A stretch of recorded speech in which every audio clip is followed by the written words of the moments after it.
pada saat dia sudah menerima uang itu, dia harus keluar dari rumah. Iya, Pak. Kenyataannya, Dia tidak keluar. alasannya kenapa? Di putusan pengadilan tidak ada menyuruh dia keluar. Kan bukan rumahnya dia. Ya, alasannya itu, Pak. Kalau dia bilang tidak ada yang menyuruh dia keluar di dalam putusan. Mohon ya saya mendapat keadilan dan hak saya atas rumah itu, Pak. Hakim yang menyidangkan semoga ya memutuskan seadil-adilnya, Pak.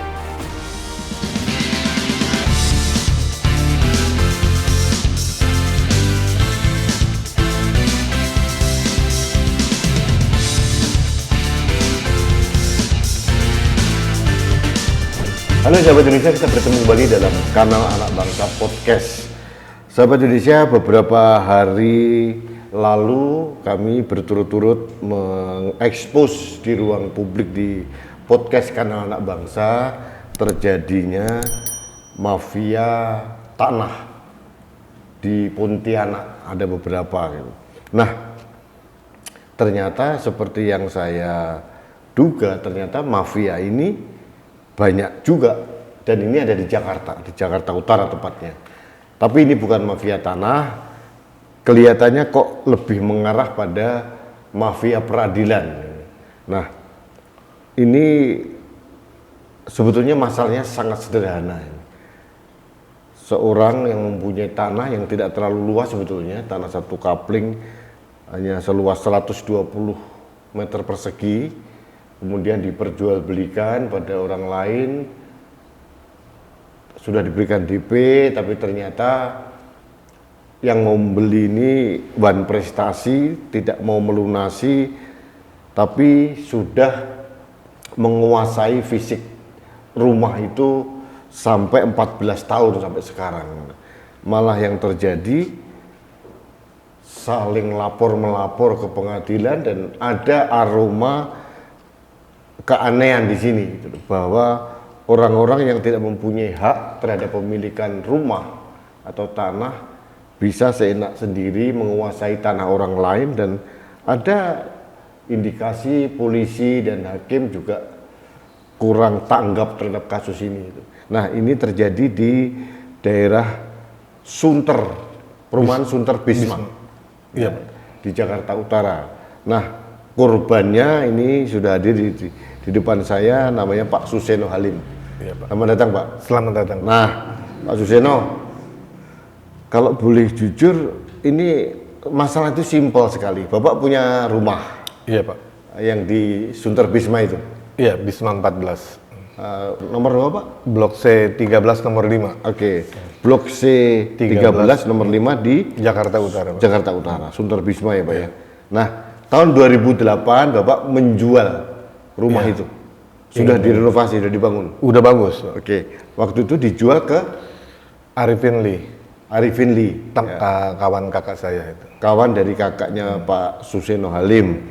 Harganya berapa, Pak? 795 juta. Pak. Itu dealnya segitu ya? Iya, Pak. Nah, terus kemudian Pak Arifin memberikan DP berapa? Saya terima transferan uang sebesar 290 juta. Dari? Pertama saya nggak tahu, Pak. Pokoknya uang itu sebagai uang muka. Iya, uang muka 290 juta. Nah, saya ke kantor Arifin, Arifin menyatakan iya, benar ada kirim ke saya 290 juta. Saya buat kwitansi 290 juta. Ini kwitansinya ada ya tadi? Iya, kwitansinya 290 juta atas nama Arifin Lee. Sebagai uang muka. Sebagai uang muka. Dan akan dilunasi selamat-lambatnya 2 bulan. Itu terjadi tahun 2008 bulan apa? Bulan Maret 2008, awal Maret 2008. Maret 2008 ya? Iya. Oke, berarti secara teori harusnya Mei sudah harus lunas. Iya. Oke, terus apa yang terjadi? Sebelum bulan Mei, mereka kakak beradik itu minjem kunci untuk renovasi rumah itu. Kakak beradik itu siapa? Arifin Lee dengan Herman Yusuf. Oke, apa kaitannya Herman Yusuf dalam hal ini? Itu adiknya Arifin.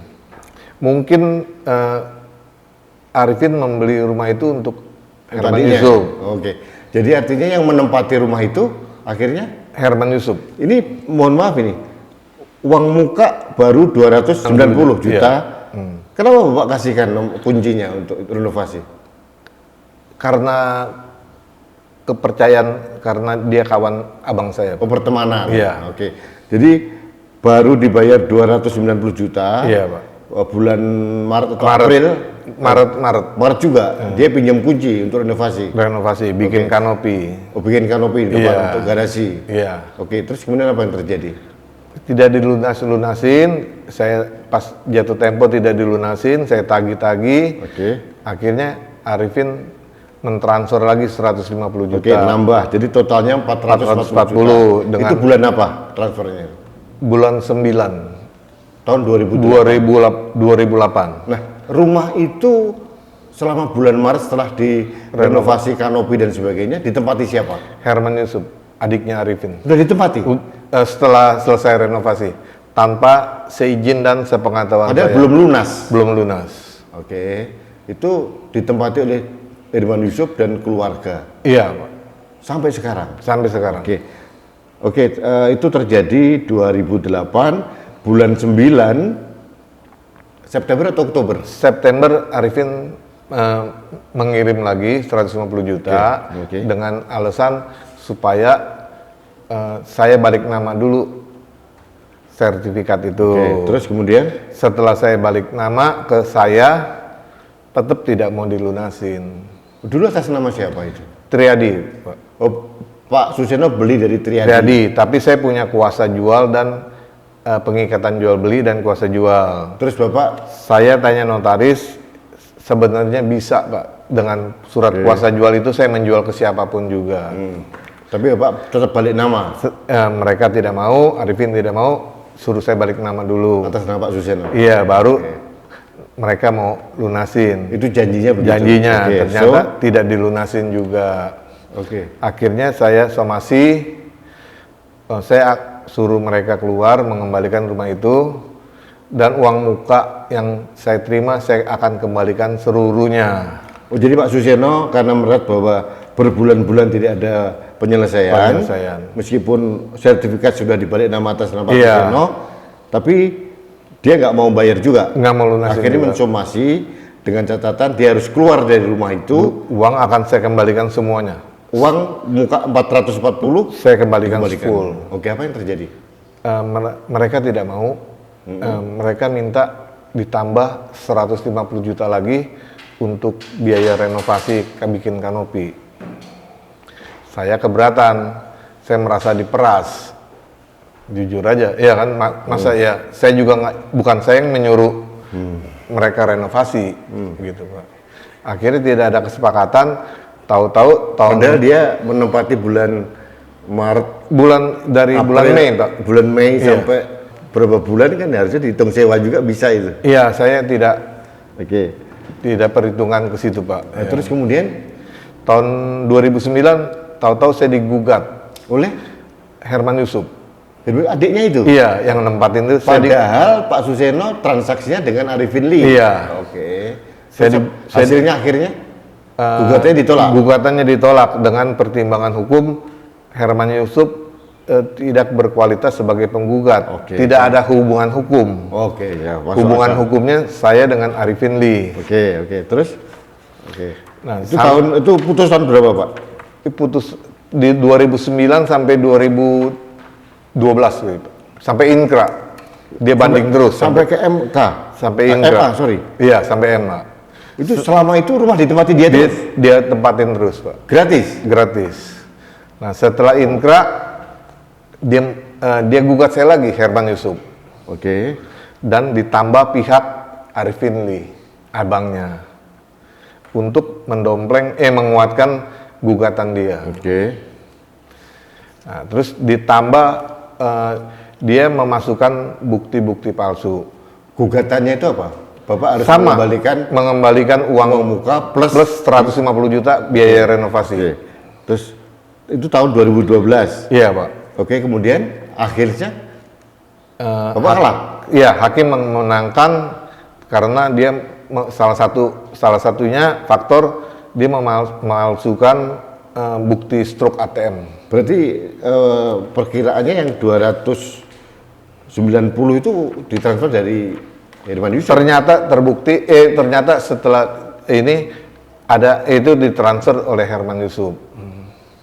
Yang Dari bukti. Dari saya print buku mutasi bank, baru saya tahu belakangan Pak. Yang transfer siapa? Dari rekening Herman Yusuf. Oh memang Herman Yusuf. Iya, Jadi itu uangnya dia. Iya. Oke. Terus Tapi kan saya jual belinya dengan Arifin. iya oke. Walaupun ya kan yang mengirim uang siapa, saya taunya Arifin. Oke. Nah, tahun 2012 dia gugat kembali dengan segala macam dramanya. Iya. Akhirnya keputusannya apa? Saya disuruh mengembalikan uang muka plus 150 juta, jadi total 590 juta. Oke. Berarti Bapak dikalahkan. Iya, Oke. Itu tahun berapa? 2013 Pak. 13 ya. Sampai Inkrah itu? Inkrah di 2017. Oke, berarti terus sampai 2000 2017. inkrahnya 2000 sekitar 2015 sampai 2016 lah Pak.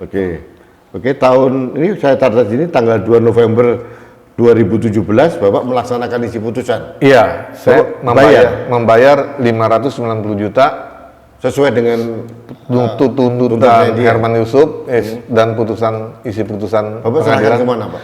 ke Pengadilan Negeri Jakarta Utara. Oke, terus? Setelah itu uang itu diambil sama Herman Yusuf. Oke. Tapi besoknya setelah saya bayar, saya kasih cek ke Pengadilan Jakarta Utara, besoknya langsung Herman Yusuf menggugat lagi. Gugat tentang apa? Minta uang mukanya 400. Tapi akhirnya dikalahkan kan? Iya, minta uang 440 juta. Akhirnya dikalahkan kan itu? Iya, dikalahkan sama hakim. Nah, ini sampai di sini Pak. Sampai Iya. di sini bahwa tahun 2017 Bapak intinya diperintahkan pengadilan untuk membayar Herman Yusuf 590 juta. Sudah Bapak laksanakan? Iya, Pak. Oke. Teorinya pada saat dia sudah menerima uang itu dia harus keluar dari rumah. Iya, Pak. Kenyataannya Dia tidak keluar. alasannya kenapa? Di putusan pengadilan tidak ada menyuruh dia keluar. Kan bukan rumahnya dia. Ya, alasannya itu Pak. Kalau dia bilang tidak ada yang menyuruh dia keluar di dalam putusan. Aneh ya. Iya. Jadi saya disuruh kembaliin uang mukanya, Jadi plus ganti rugi, Uang muka dan Ganti apa rugi. namanya dan biaya renovasi. kanopi itu sudah dikembalikan. Dia masih ngotot menempati rumah. Iya. Pada 2008 sampai 2017. Iya Pak. Waktu itu sampai, Iya. sampai sekarang malah. Iya. Sudah 14 tahun Iya Pak. menempati rumah itu. Iya. Oke. Padahal sertifikat mati atas nama Iya, Pak Pak. Suseno. Iya. Oke. Nah, apa yang Bapak lakukan? Saya lewat kuasa hukum, saya somasi Herman Yusuf untuk mengembalikan rumah itu. Oke. Tapi tidak digubris, Oke. ya kan? Akhirnya saya laporkan ke polisi Polres Jakarta Utara, Sudah diproses. diproses dengan pasal 167, Pak. Oh, tadi memasuki rumah orang lain Iya, tanpa izin. iya. Terus sekarang masih dalam proses. Sudah masuk persidangan, Pak. Oke. Terus putusannya belum ada. Belum, tanggal 7 Juli.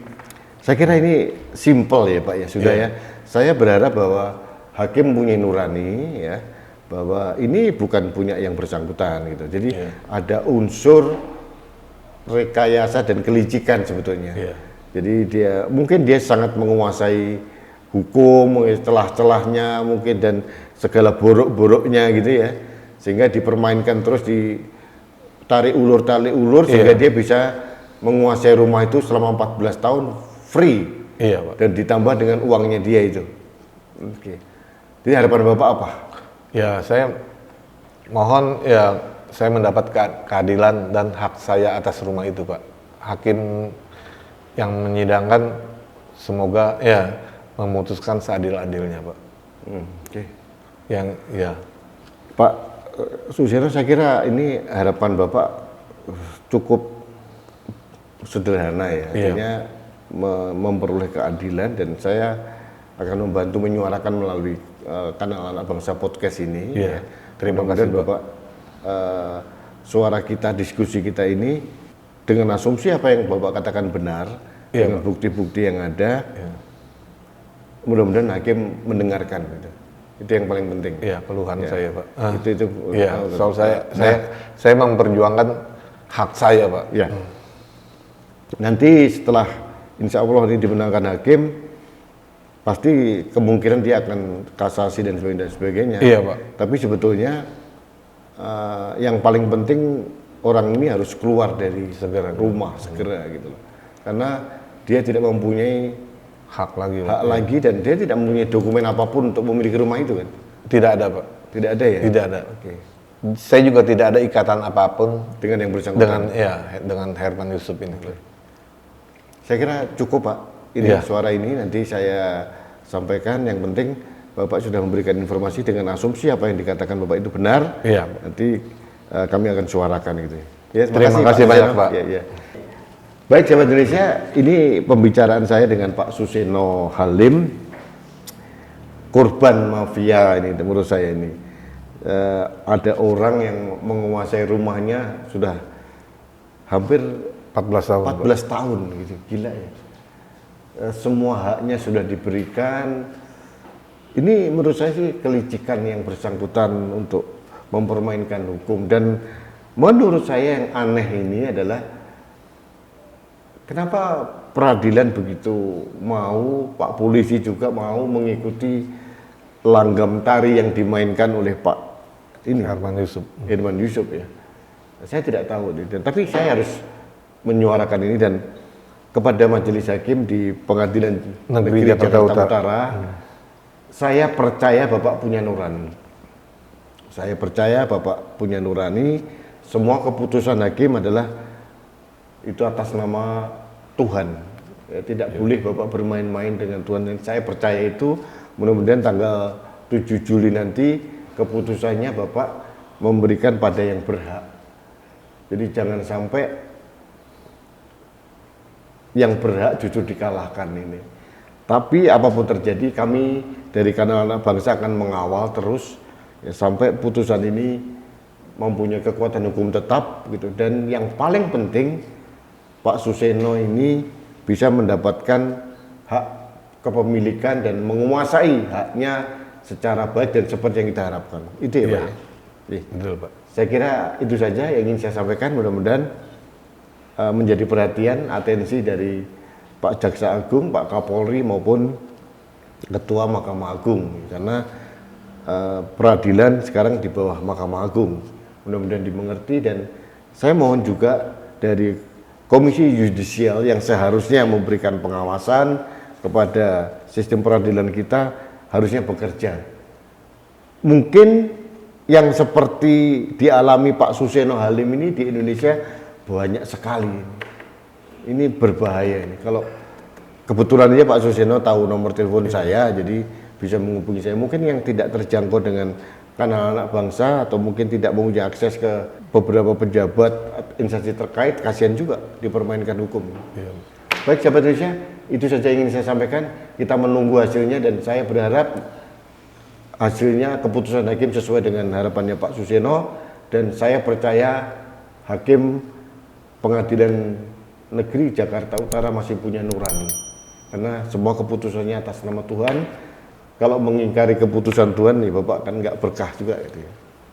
Baik sebenarnya kita bertemu lagi dalam Kanal Anak Bangsa Podcast selanjutnya. Sampai jumpa. Terima kasih, Pak.